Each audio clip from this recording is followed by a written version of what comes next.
Oh, so anyway, we'll get into how the NADH is measured, but that's fascinating. Hi. Are these naturally in the blood, or are these things that they put into the blood at the time of testing? Oh, good question. The NAD is put in. They have to put it in. Act as a preservative, or? Oh no, it's like a recipe. Different parts of the different ingredients to make the pie. Okay. And so it's a reaction that they're causing to happen, and they measure the byproducts of a reaction. Now that's called an indirect measurement in science. And with an indirect measurement, it's sort of like if I wanted to know how tall you were, so I went and measured your dad, let's say. That's an indirect measurement. Those are not accurate, and they're prone to a lot of errors. I always try to hammer home that you have to show the jury this reaction, and we'll see it on the next screen, and they need to understand that no alcohol is ever measured. That seems to be the point that they find most fascinating. Okay, so ethanol with alcohol dehydrogenase, ADH, and NAD create acetaldehyde. So we know from this reaction that that's where you're headed. Now, the NADH reported as ethanol.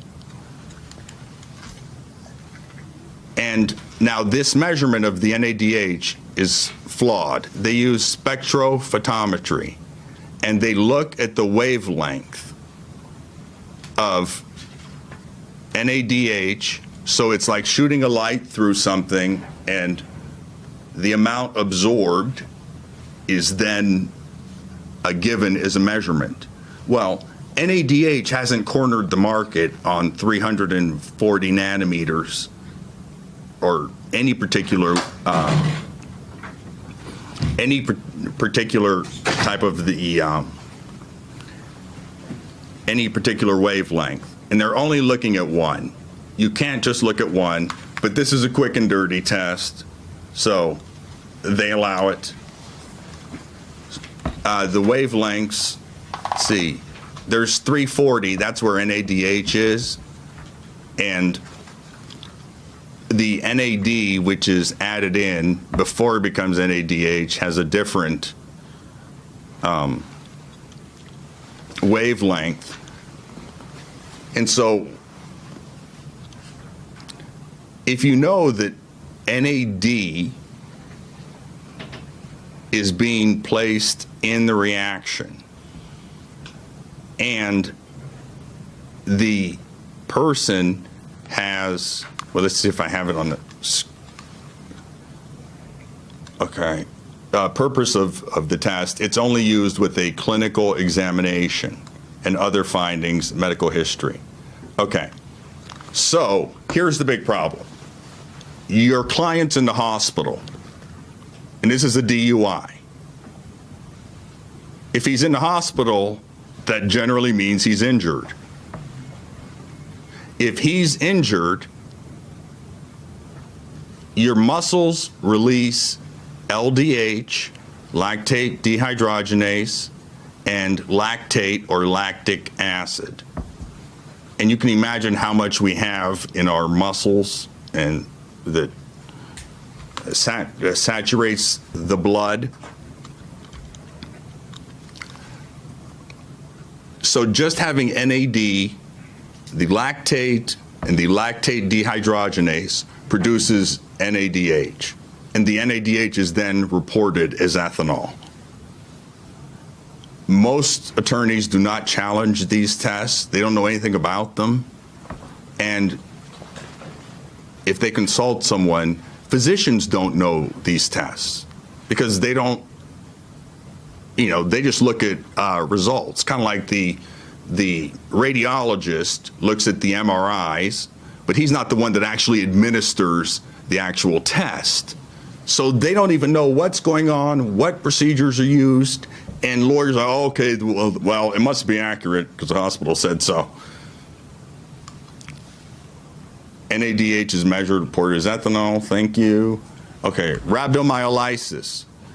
This is a syndrome due to muscle injuries, and it's basically the muscles giving up everything in it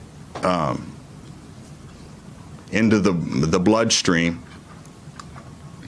And rhabdomyolysis is caused by, now the first one I crossed out, alcoholism. Because if you are defending somebody in a DUI case, he was alcoholic, of course it's going to read falsely high. So just so nobody does that, it's crossed out.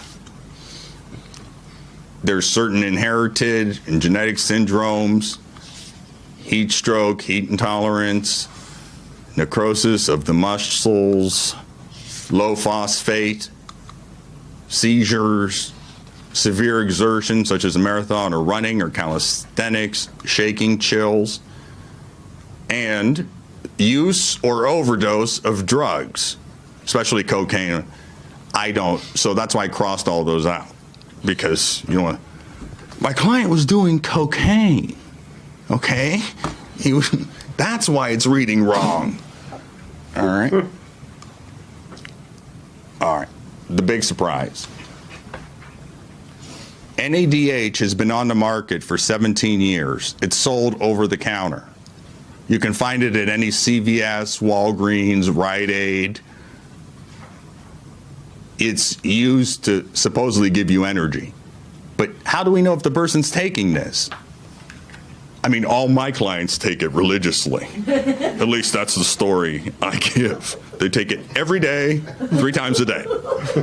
Mm-hmm. You better believe it. Okay, so this is the brand, Anada, and it's sold for a whole bunch of, it's one of those homeopathic things. It's sort of like snake oil. It works for this and that. Or they ask, you ever felt tired? You ever had trouble getting out of bed? You ever have a headache? Yeah. Well, you need this. You know, this will fix all of that. You know, so, great. Oh, there's a picture of it. Another brand. Now, these are some other errors. The hospital blood test measures serum. So serum is the blood after all the red blood cells are taken out. So what does that do if you take out all the red blood cells? What are you doing to the volume of the blood? Right. And so what happens to the alcohol? Right. And you can have readings up to 40% falsely high. This is just from what they're actually measuring. There's another error, I call it the BC error. It's from British Columbia.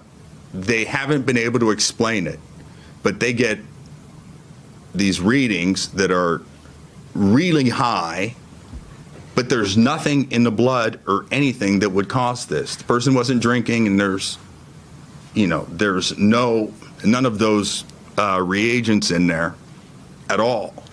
So they can't really figure out why you get this random error, but it's a random error that can be 100% wrong. Now, where do they draw the blood from? In the emergency room, they will typically draw it from the femoral artery, which is in the leg. It's the easiest to grab because usually the doctors and such are working on the person's upper part, so you can just go down to their leg and take a quick sample. Arterial blood, while you're absorbing, reads higher than venous blood. And venous blood is the only blood we measure for purposes of impairment. So where did they draw the blood from? The hospitals usually don't have any records of who drew it, when, chain of custody, nothing. You know, there's no preservative, anything. And so they don't know where it was taken from, but it's usually taken from an artery. But who's going to remember that in an emergency situation? Oh, yes, I think I drew it from. No, it doesn't happen. Now, the muscle injury, as we talked about with the lactate, causes a 100% error. It can also be 80 or 60, but this test really needs to not come into courts. Every time I've testified at a 402 hearing, it didn't come in. And the government doesn't, for that felony DUI where the guy was paralyzed, the government brought in my rival, Dr. Vina Spieler, and they paid her an arm and a leg to testify about this test. And, well, they lost, but I wish I was paid as much as she got. I won! So, but I'm not upset about any of that. What time do we have? Okay, can we have a quick break? No, okay. Keep going, okay. Yes, steak bar. I'm just gonna drink, because I just have to be over here in front of the camera, and so I'm just gonna drink. I'll see you guys later. I'm just gonna take a little drink here, okay?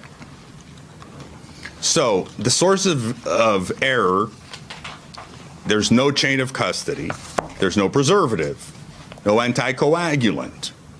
Storage is not in a secure area. They're running thousands of these at a time. It's easy to get things mixed up. There's no refrigeration, no quality controls. If you do a forensic test, the quality controls are run with the blood you're testing.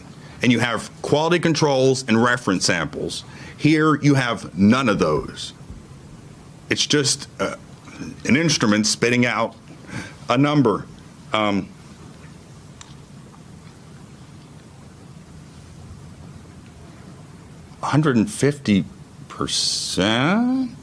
The serum results, I think it's 140, because they're taking out all the red blood cells. The phlebotomist is unknown. You can ask them what they did, and you guys can check out all of these things. Oh, by the way, the inherent error in the instrument is 25%. So now, in the case, that felony, he was at I think it was a 0.14 hospital blood. So now there's a 25% error. So we can take that right down to, 0.11. Then there's the serum error. Take off another 40%. The person's under a 0.08. And that's just on margins of error. Yes? Sorry, I must have missed the beginning of this, but so this is where the blood is being tested, being withdrawn, is being drawn and tested at the hospital as opposed to taken to a crime lab somewhere? Correct. Okay. And a crime lab uses more sophisticated instruments, but they take a lot longer to set up. When I was in college, we would set them up, and then we would just have them run overnight and come back in the morning because there's nothing to see. It's just all gas. And so we would just run those, but it takes a lot of time to set up because you have to put a lot of things into the vial. All right, blood alcohol levels not prove impairment.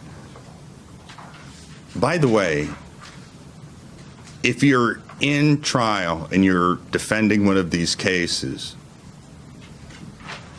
it seems to be that the you'll have one or two jurors that are right on the money and understand everything. But you have to empower them. And my dad's African, and he has a very thick African accent, but any Nigerian does not trust the government. I want nothing to do with the government, ever. So he was in the panel that was called up, and the DA left him on the jury after he said both of his kids were local criminal defense lawyers. He left him on the jury. Now, this is how some folks think. I asked him, hey, Billy Bob, why'd you leave him on your jury? He was like, well, I just figured his kids go home and tell him how guilty everybody is all the time. Really? So he leaves my dad on the jury, and the jury goes out to deliberate. They come back in, and this is when you could literally see the DA's heart drop. The judge said, who is the foreperson? And my dad raises his hand. Edward Okorocha. The judge said, thank you, Mr. Okorocha. Have you been able to reach a unanimous verdict? No. Okay. Now, Mr. Okorocha, is there anything I could do to assist you that would get you to reach a unanimous verdict? My dad said, well, if these 11 other people become reasonable, we will find him not guilty. But if not, we cannot agree.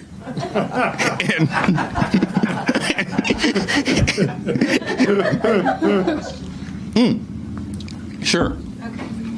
Question we have from the internet is source of error is no preservative, but earlier it was said that a preservative would speed up fermentation.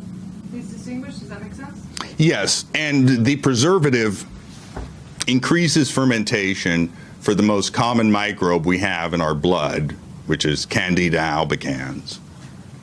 It does stop the fermentation by other microbes generally, but it does not affect this one. So it's in two different scenarios that I was sort of jumping around there without being clear. But leave all Nigerians on your jury, always. Because it's sort of like folks from Cuba. They don't trust the government. Everybody from Cuba says they've had family members incarcerated for political reasons or something, Always get, because a lot of people are, well, all right, the blood alcohol level does not prove, my brother is an attorney, and we had a case. It was a marijuana DUI, and it was a second time DUI, and the guy was going to lose his job and a whole bunch of other stuff if we didn't get him out of this. The downside is, on the marijuana DUI, he had crazy dreadlocks, like just, he just screamed Rasta man, and we had to break it to him, like, you know what, man, no jury's gonna look at that and acquit you. Let me tell you, it's never gonna happen. No chance. So you need to shave that stuff off. When he shaved it and he showed up in court, DA didn't recognize him even. And he had a scar on the top of his head, like a line. It looked like a surgical scar to my brother, so that's probably what it was if he says that. Yeah. So we have the guy there at trial, and we're waiting before 1:30 for the court to open and all the jurors to come in. And all the jurors are lining up in the hallway. Anyway, there was a petite Hispanic lady who was sitting on a bench outside the court, and she was holding a little baby that, if you guessed it was 2 days old, like, way too, no, that's not even, I mean, the baby looked brand new. I mean, the umbilical cord was still attached. I mean, it's completely brand new baby, and it just drew your attention. And my brother said to the client, hey, go over there and hang out with the girl and the baby. And he goes over there and he starts playing with the baby and stuff. And I say to my brother, I was like, who is that? Who's what? Plain innocent. Who is that girl? What, I'm in charge of who's supposed to be in the courthouse now or something? What? Nick, come on, who is she? He was like, man, I told you.